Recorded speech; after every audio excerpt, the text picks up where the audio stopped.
वेदांत सार का चर्चा हम सुबोधिनी टीका के साथ कर रहे हैं।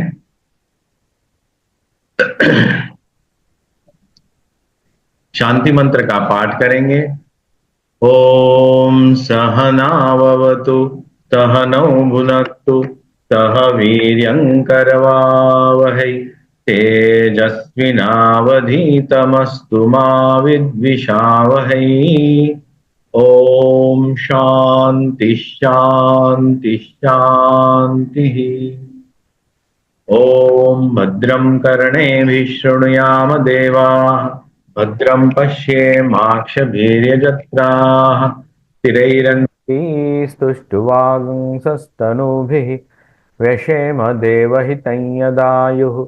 स्वस्ति न इन्द्रो वृद्धश्रवाः स्वस्ति नः पूषा विश्ववेदाः स्वस्ति नस्तार्क्ष्यो अरिष्टनेमिः स्वस्ति नो बृहस्पतिर्दधातु। ओम शांति शांति।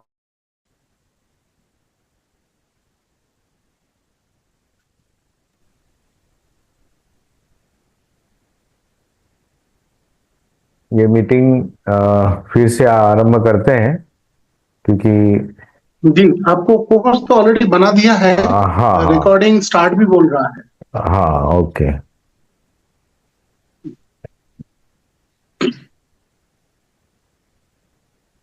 सुबोधिनी टीका के सहित वेदांत सार की चर्चा हम कर रहे हैं। स्वामी जी हाँ बोलिए। सुबोधिनी जो टीका है उसके बारे में थोड़ा बताइए, क्या है सुबोधिनी टीका? सुबोधिनी क्यों बोलते हैं? सुबोधिनी ये टीका है। वेदांत सार ये मूल ग्रंथ है।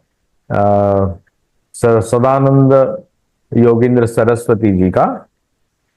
उसके ऊपर नरसिंह सरस्वती जी ने सुबोधिनी नामक एक टीका लिखी है। टीका एक भाष्य होता है, टीका होता है, वार्तिक होता है। ऐसे मूल ग्रंथ के ऊपर उनके जो शिष्य है वो कुछ अच्छी तरह से समझाने के लिए, कुछ हमारे जैसे लोग जो होते हैं ना, उनको समझाने के लिए कुछ और एडिशनल एग्जाम्पल्स देकर के कुछ लिखते हैं, तो उसे टीका कहते हैं। और नरसिंह सरस्वती जी उस वेदांत सार उस ग्रंथ के ऊपर ऐसा ही एक अपनी कुछ विचार रखते हैं। उसको उन्होंने सुबोधिनी ऐसा नाम दिया है, Subodhini, for easy understanding of Vedanta Sara. Subodhini, easy understanding. वेदांत सार ये ग्रंथ वेदांत को अच्छी तरह से समझाने के लिए लिखा गया था। जितने भी उपनिषद है और शंकर भाष्य है, उनको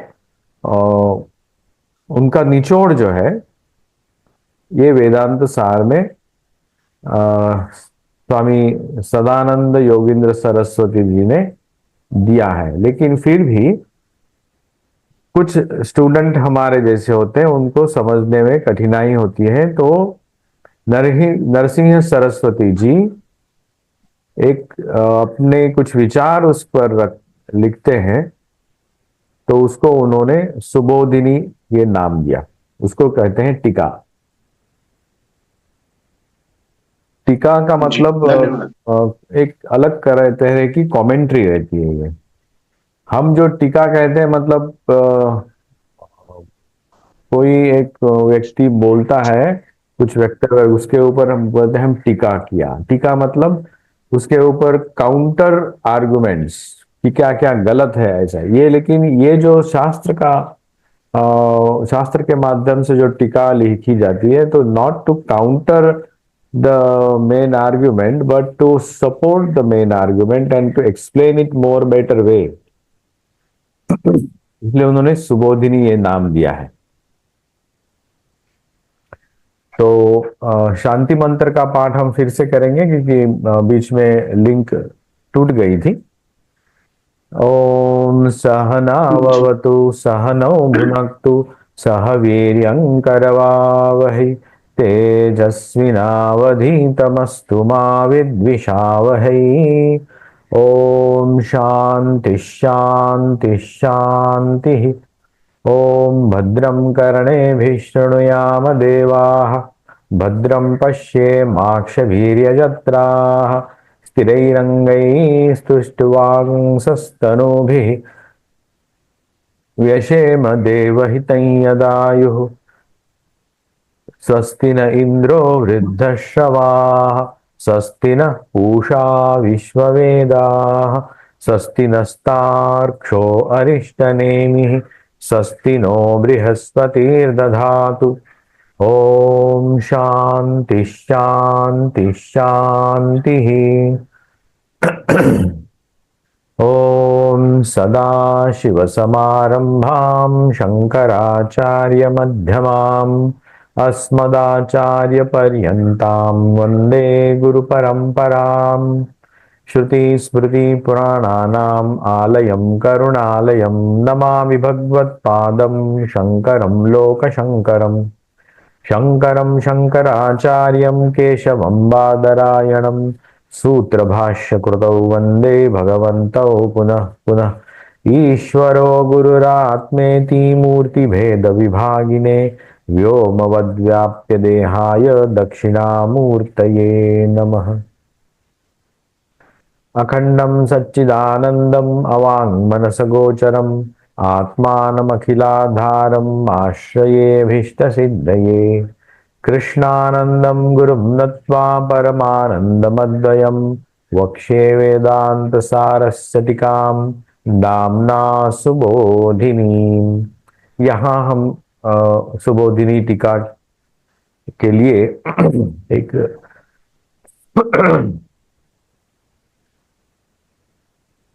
प्रणाम मंत्र और मंगलाचरण देखते हैं, क्योंकि नरसिंह सरस्वती जी के जो गुरु है कृष्णानंद जी, उनको वो प्रणाम करते हुए और वही अद्वय परमानंद की प्राप्ति के लिए वेदांत सार की टीका वो लिखते हैं और उसका नाम उन्होंने लिखा है सुबोधिनी। ये यहाँ पे उस मंगलाचरण में हम देख रहे हैं। यहाँ पे स्वामी जी स्क्रीन शेयर करना पड़ेगा आपको। और स्क्रीन शेयर नहीं हो रहा है?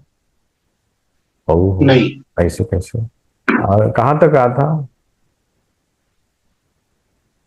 हाँ अभी कल तो आपने 13 श्लोक तक पढ़ाया था, 14वां श्लोक तक। शांति मंत्र आपको स्लाइड स्लो दिखाई दिया था? हाँ नहीं, अभी जब आपने रिकॉर्ड ये किया, चालू किया दोबारा से, हाँ, तो उसमें कुछ नहीं था, आप ही सिर्फ दिखाई दे रहे हैं। अभी आपको ओके, वो वेदांत सार का वो शेयर कीजिए। अच्छा, सॉरी।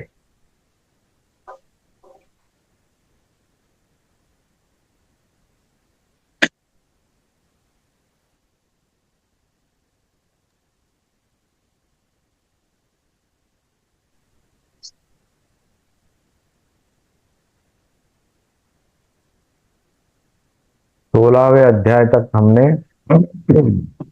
जी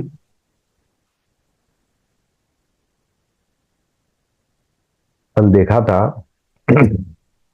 यहां हमने देखे कि 14 भुवनों का उद्भव होता है।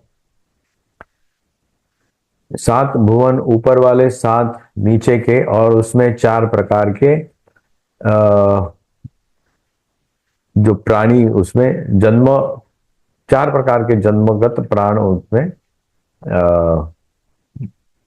वास करते हैं। अभी 17वें अध्याय में प्रवेश करते हैं।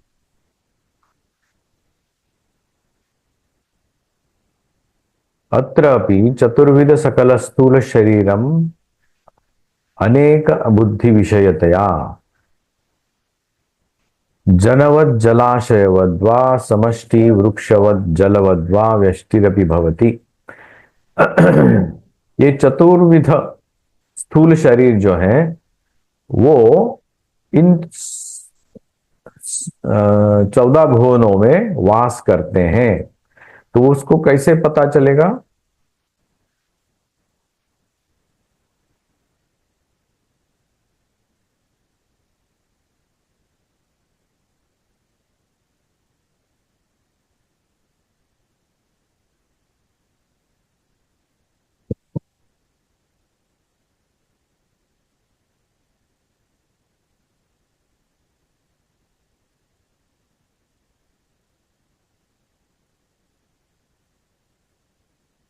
तो वहां भी समष्टि और व्यष्टि इस प्रकार से ही हम वहां समझेंगे।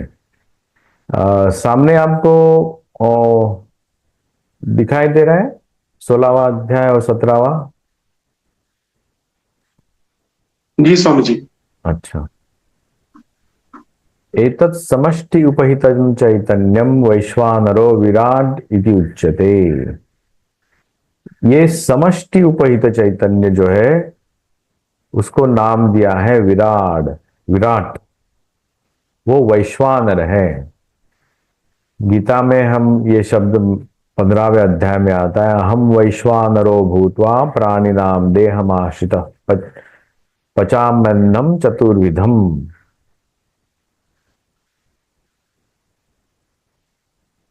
तो सर्व नराभिमानित्वाद विविधम राजमानत्वाच्च, ये विराट शरीर है। ये विराट स्वरूप भी गीता में भगवान से हमें दिखाते हैं, उसका भी वर्णन गीता में आता है। अस्य एषा समष्टि स्थूल शरीरम अन्न विकारत्वाद अन्नमय कोशः स्थूल भोगायतनत्वाच्च स्थूल शरीरम जागृत इति च व्यपदिश्यते। ये स्थूल शरीर है, विराट का स्थूल शरीर है, समष्टि उपहित चैतन्य का स्थूल शरीर है। वो कैसे बना है? अन्नमय कोश से, अन्न विकारत्वात्, क्योंकि ये 4 प्रकार के शरीर आए हैं और उसने यहां पे चीजों को भोग करने के स्थूल भोगायतनत्वात् स्थूल शरीरम, स्थूल शरीर की जो उत्पत्ति हुई या उसका जो उपयोग है वो स्थूल भोग करने के लिए ही है, और उसकी जो अवस्था है जागृत अवस्था है, व्यपदिश्यते।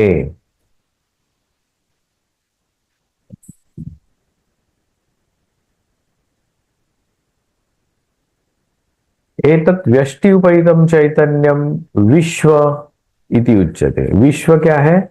ये शरीर, इंडिविजुअल सेल्फ, उसको नाम दिया है विश्व। मैंने जो जीव है उसको विश्व ये नाम दिया है।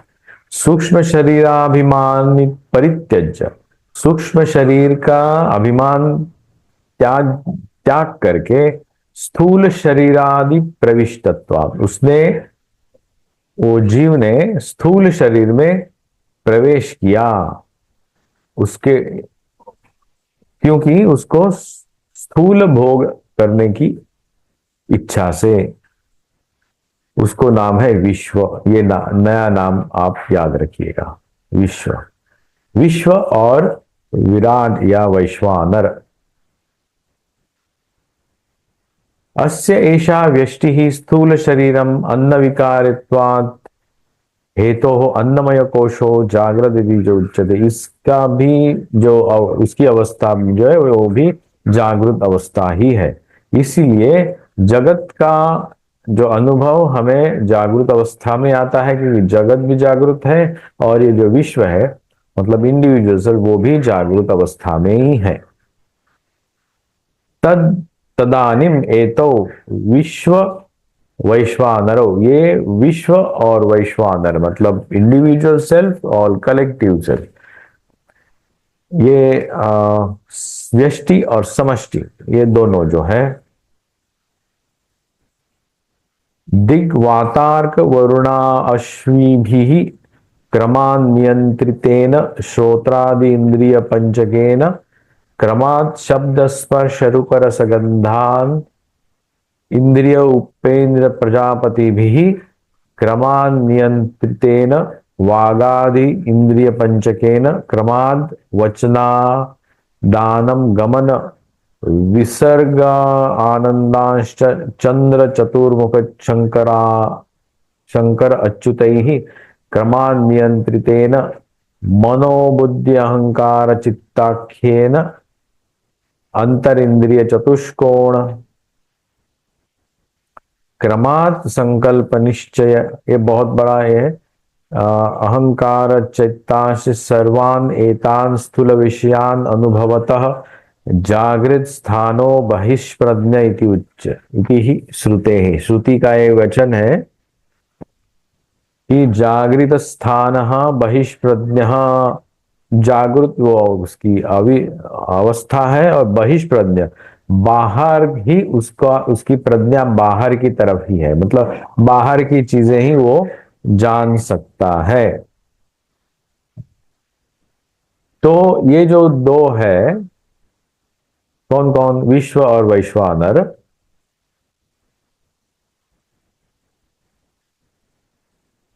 दिग वात अर्क वरुण अश्वी भी। दिक मतलब दिशा, वात मतलब हवा जो बहती है वो, अर्क है सूर्य, वरुण और अश्वी भी क्रमान, ये देवताओं के नाम है। यो या कहें कि इस कुछ चीजों के नाम है। दिक मतलब दिशाओं के नाम है, सूर्य का नाम है एक, वरुण मतलब पानी का नाम है। तो ये क्रमान नियंत्रितेन, क्रमान नियंत्रित है, उसको क्रम से नियंत्रण में लाया। उससे क्या हुआ, श्रोत्रादि इंद्रिय पंचकेन, श्रोत्र आदि जो पांच इंद्रियां हैं उन क्रमाद, उनमें शब्द स्पर्श रूप रस गंध उसमें आ गए, और उनकी देवताएं भी आ गई,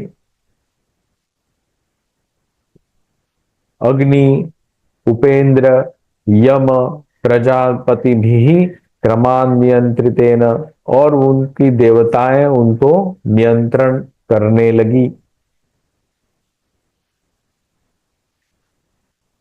वागादि इंद्रिय पंचकेन, मतलब ये कर्म ज्ञानेन्द्रिया और कर्मेंद्रिया उत्पन्न ही, और उत्पन्न होने के साथ साथ उनका कंट्रोल, या कंट्रोल कहने से उनका जो चालन जो है किसी देवताओं के पास आ गया, ड्राइवर्स आ गए वहां पे वो इंद्रियां चलाने के लिए, ऑपरेटर्स कैन से।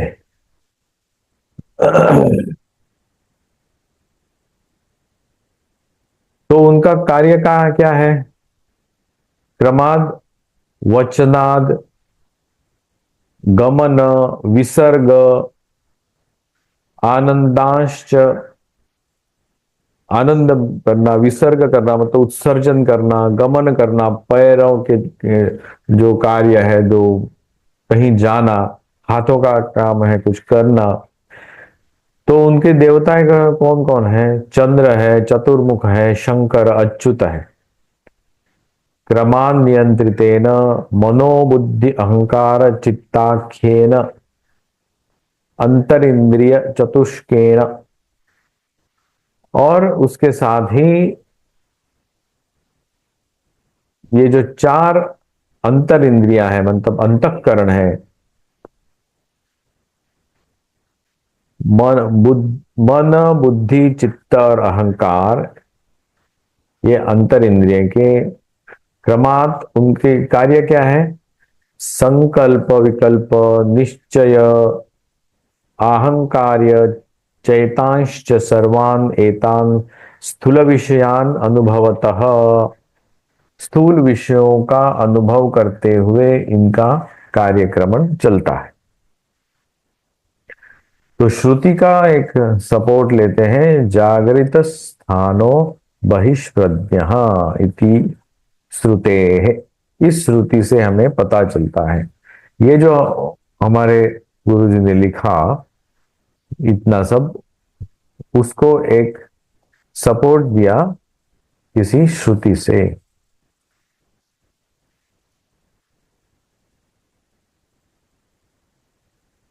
अत्रापि अनयोः स्थूल व्यष्टि समष्टि तद उपहित विश्व वैश्वानरयोः वन वृक्षवद अवच्छिन्न आकाशवत च जलाशय जलवत् तद्गत प्रतिबिंब आकाशवच्च पूर्ववद भेदः, पूर्ववद अभेदः। मतलब हमें इसको उस तरह से समझना है, व्यष्टि और समष्टि, जैसे वृक्ष और वन को समझा था, या पानी के जो कंटेनर्स है और जलाशय है उसके साथ। विश्व और वैश्वानर, व्यष्टि समष्टि के साथ ही हमें समझना है। एवं पंचीकृत पंचभूतेभ्य स्थूल प्रपंच उत्पत्ति ही, और इस तरह से पंचीकृत होते हुए पंचभूतों के साथ स्थूल प्रपंच की उत्पत्ति हुई।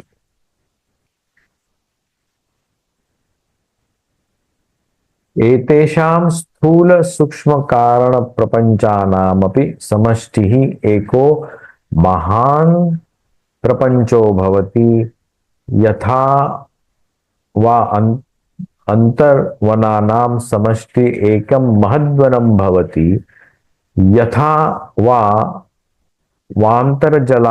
जलाशयानां समष्टि एको महान् जलाशयः। एतद् उपहितं वैश्वानरादीश्वर पर्यन्तं चैतन्यम् अपि अवान्तरवान् अवच्छिन्न आकाशवत् अंतरजलाशयगत प्रतिबिंब आकाशवच्च एकमेव। तो यहां कहते हैं कि समष्टि जो महान जलाशय है, समष्टि के साथ समझाते हैं अभी, तो वैश्वानरादि ईश्वर पर्यंतम। वैश्वानर हुआ समष्टि स्थूल प्रपंच, और ईश्वर हुआ समष्टि सूक्ष्म प्रपंच। तो वैसे ही समझना है।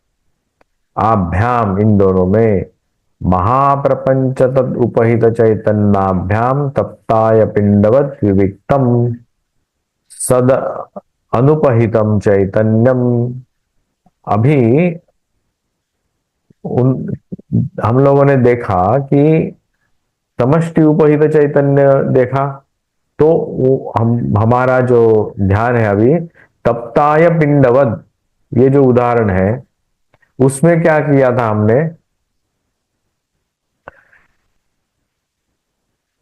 उस अग्नि का जो एस्पेक्ट है उस तप्त पिंड में, उसको अलग हिसाब से समझा था, वो अलग है।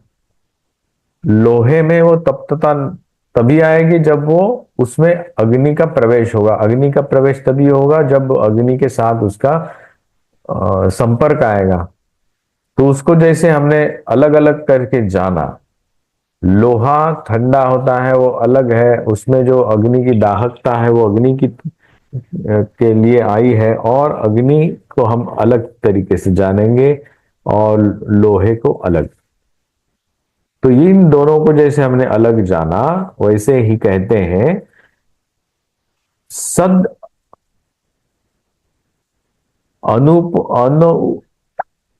अनुपहितम चैतन्य को भी वैसे ही जानना है।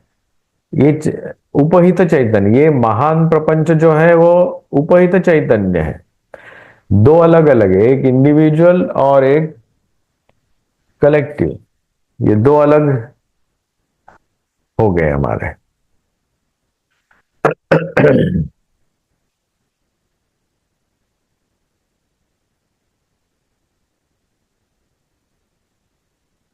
तो इस तरह से अनुपहित चैतन्य जो है, अनकंडीशनड, आपको सामने क्या दिखाई दे रहा है? हाँ, दिखाई दे रहे हैं स्वामी जी जो आप बोल रहे हैं।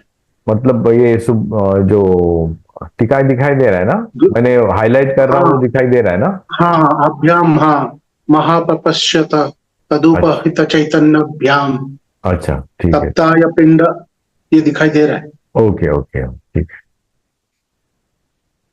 तो यहाँ पे ये जो महान प्रपंच के बारे में हमने अभी जाना,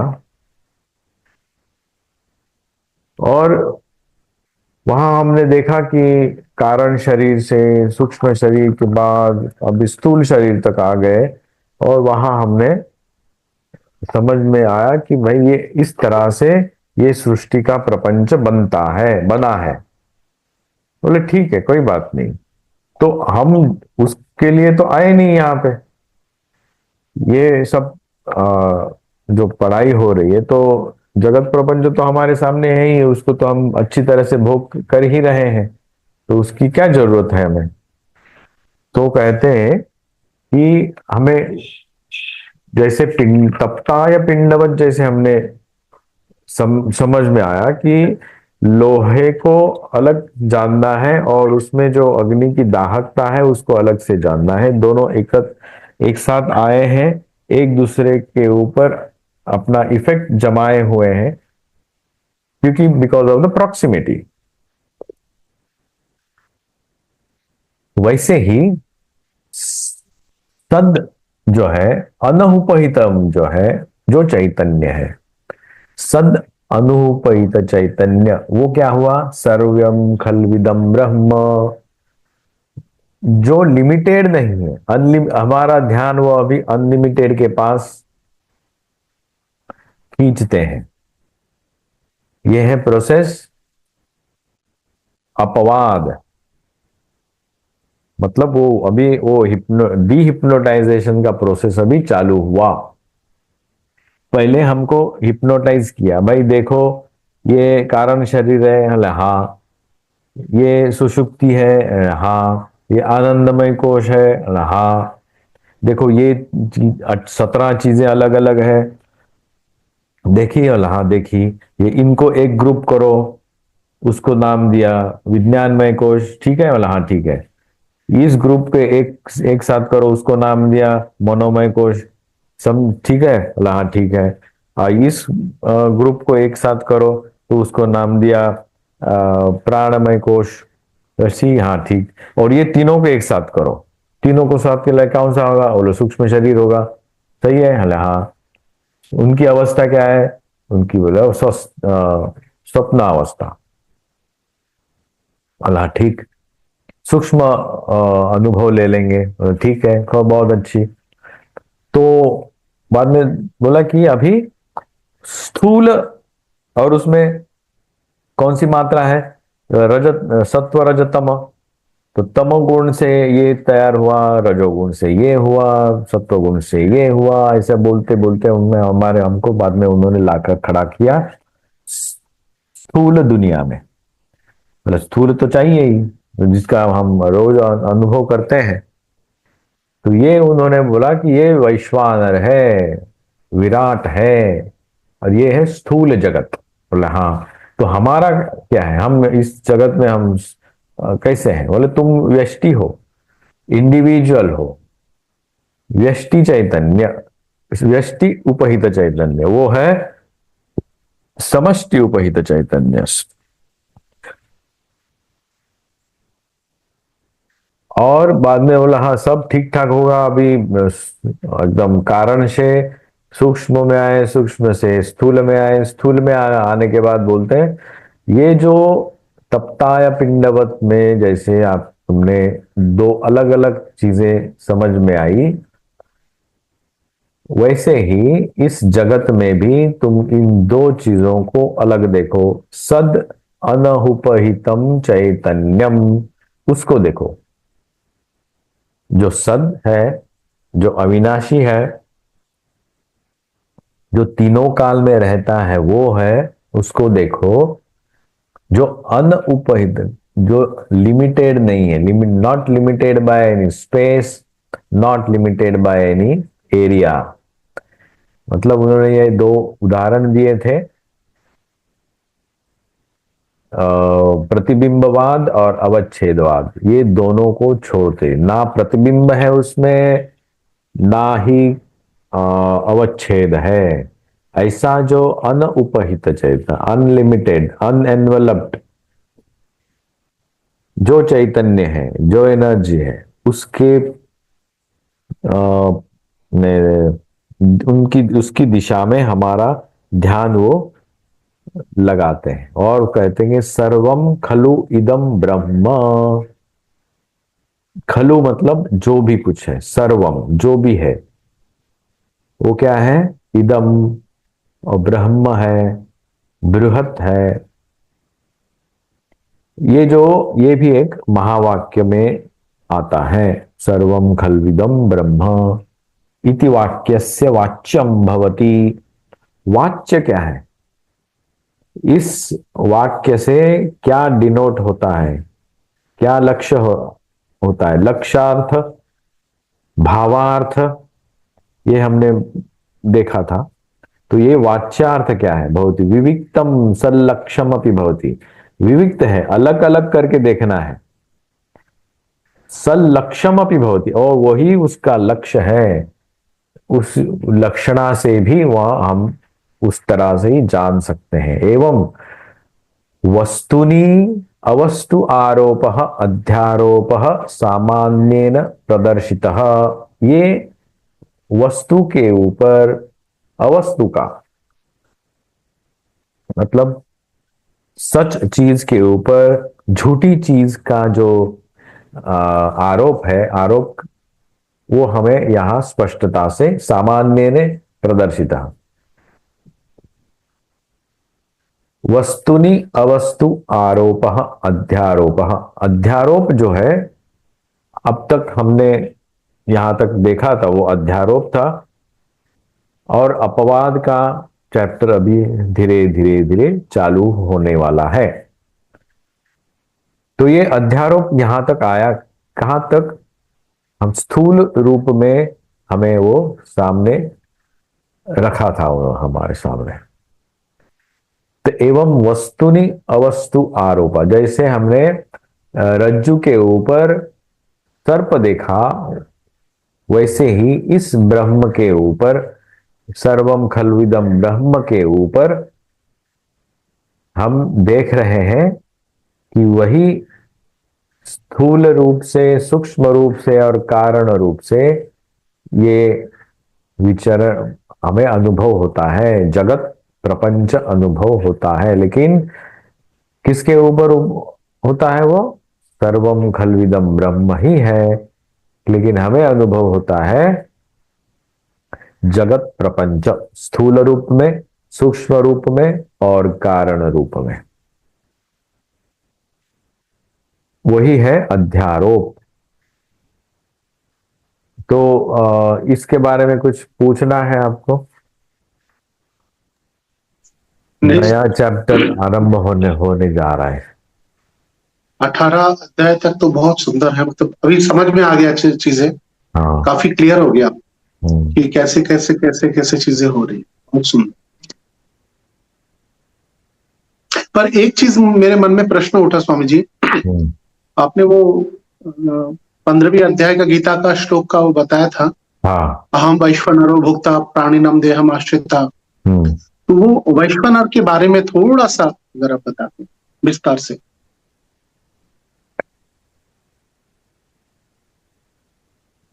विश्व अनल, हाँ, अनल अग्नि, वो पेट में जो अग्नि धधकती है ना खाना पचने के लिए, उसे ही कहते हैं वो वैश्वानर अग्नि है।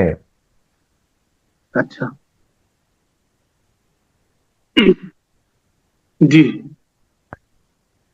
और वहां कहते भी है ना कि सर्वस्य चाहम हृदि सन्निविष्टो मत्तस्मृति ज्ञानमपोहनं च वेदैश्च सर्वैरहमेव वेद्यो वेदांत कृत्वेद विदेव चाहम।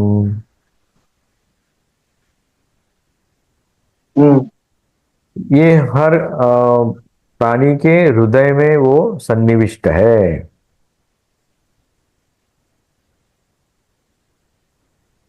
अहम वैश्वानरो भूत्वा प्राणिनां देहमाश्रितः प्राणापान समायुक्तः पचाम्यन्नं चतुर्विधम्। प्राण अपान समायुक्त, मतलब ये जो हमने 5 प्रकार के प्राण देखे, उनको लेकर के ये जो अन्न जो है हमारे पेट में जो हम लेते हैं, उसका पचन होकर के पूरे शरीर में उसका प्रसार हो जाता है। पुष्णामि चौषधि सर्वा सोमो भूत्वा रसात्मका। ये सोमो भूत्वा, रसात्मक होकर के इन औषधियों में मैं ही हूं, और उससे ही मैं सबको पुष्ट करता हूं। ऐसे नहीं पुष्ट होगा, हम कुछ भी खाएंगे तो पुष्ट नहीं। पहले उस औषधि मतलब वनस्पतियों में और जो भी अनाज बनता है उसमें वो प्रभु का अस्तित्व है। इसीलिए देखिए, और वही जब हम पेट में जाते हैं तो वहां जाकर वो पचन होता है, वहां से उस प्राण के माध्यम से सारी जगत में मतलब सारा शरीर में उनका प्रसार होता है। और हृदय सन्निविष्टो भी है, कुछ खाने से हमें अच्छा भी लगता है, हमें पुष्टता आती है, आनंद होता है। ये भी है जो आनंद है प्रभु का ही आनंद है, प्रभु का दिया हुआ ही आनंद है। और स्मृति ज्ञानम अपोहनम च, स्मृति भी होती है, ज्ञान भी आता है, हमारी मेमोरी बनती है, हमारी हमारी ताकत आती है हमें। वे सब प्रभु की ही देन है, मतलब उस एनर्जी की ही देन है ना।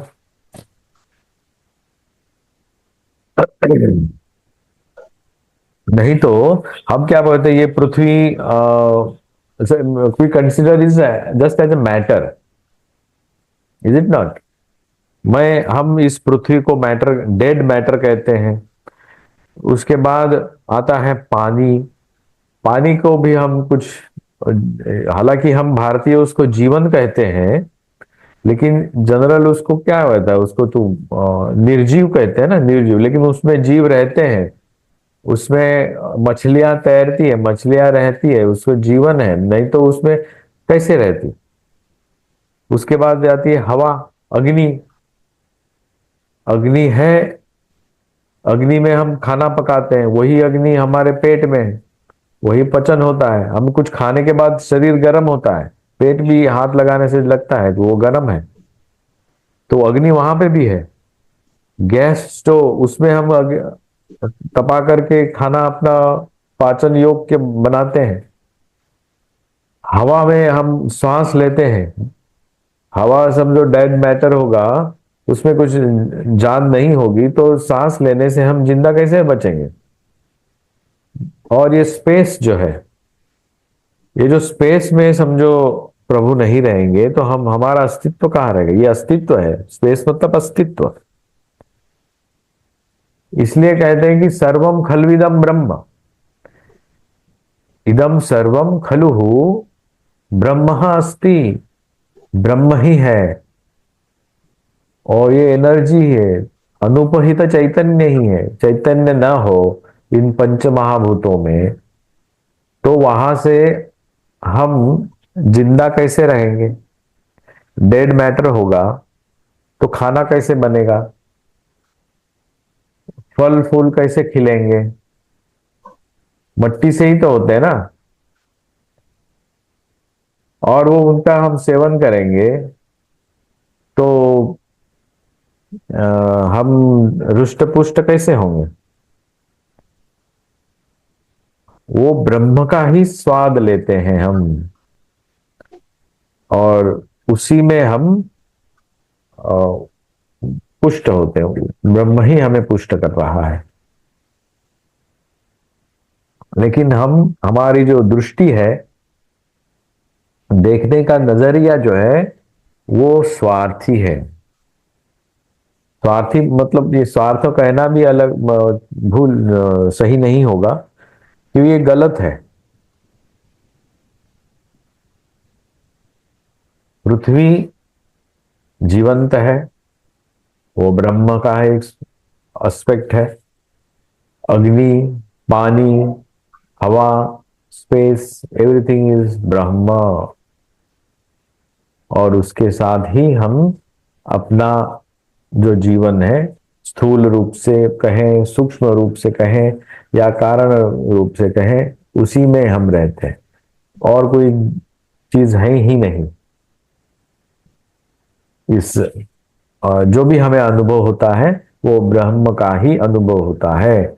जो भी हम खाते हैं, बोलते हैं, सुनते हैं, सांस लेते हैं, वो ब्रह्म का ही एक आविष्कार है। उसके साथ हम संबंध बनाते हैं। We transact only with the Brahman and not somebody else, क्योंकि दूसरा कुछ है ही नहीं। वो आप भक्त हो तो उसमें उसको कृष्ण कहें, और आप ज्ञानी पंडित हैं तो उसको ब्रह्म कहें, जो भी कहें। इति वाक्यस्य वाच्यम भवति विविक्तम सल्लक्षम अपि भवति। वस्तुनि अवस्तु आरोपः अध्यारोपः। वस्तु के ऊपर हमें पहले ही क्या बताया था कुछ श्लोक के पहले?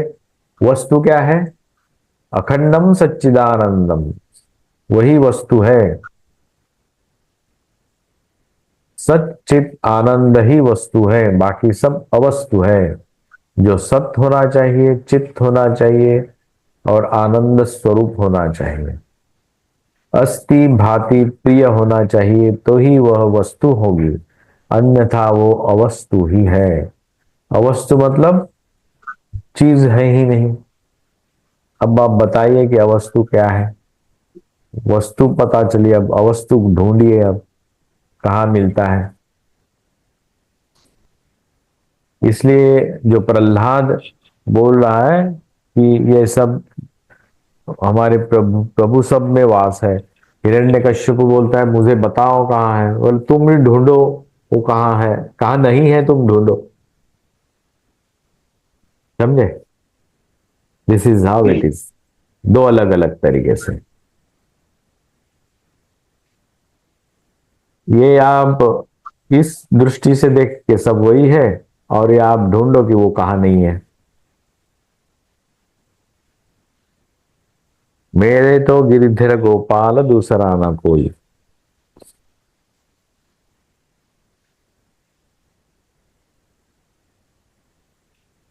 तो ये आज तक हम आज यहाँ तक रुकते हैं अभी 18वें अध्याय में, जहां अध्यारोप तक उन्होंने हमें ला करके खड़ा कर दिया है, और बाद में वो हमें अलग एक चैप्टर में ले जाएंगे।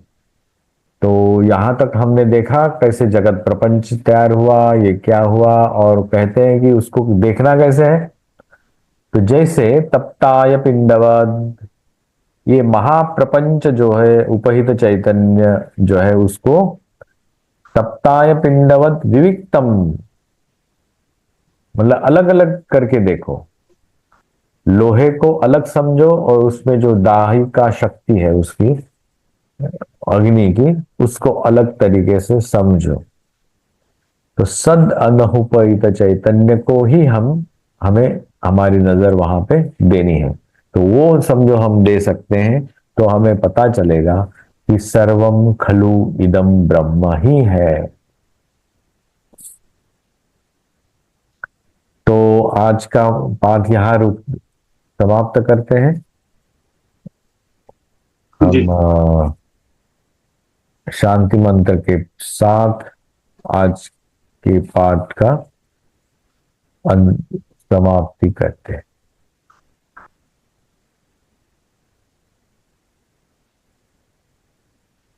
धन्यवाद।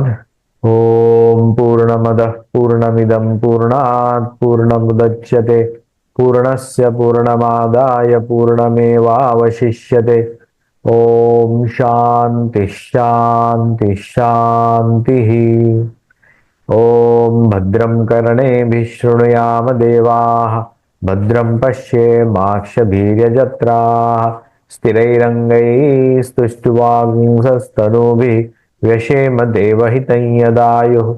स्वस्ति न इन्द्रो वृद्धश्रवाः, स्वस्ति नः पूषा विश्ववेदाः, स्वस्ति नस्तार्क्ष्यो अरिष्टनेमि, स्वस्ति नो बृहस्पतिर्दधातु। ओम शांति शांति शांति। हरि ओम तत्सत। श्री राम कृष्णार्पणमस्तु।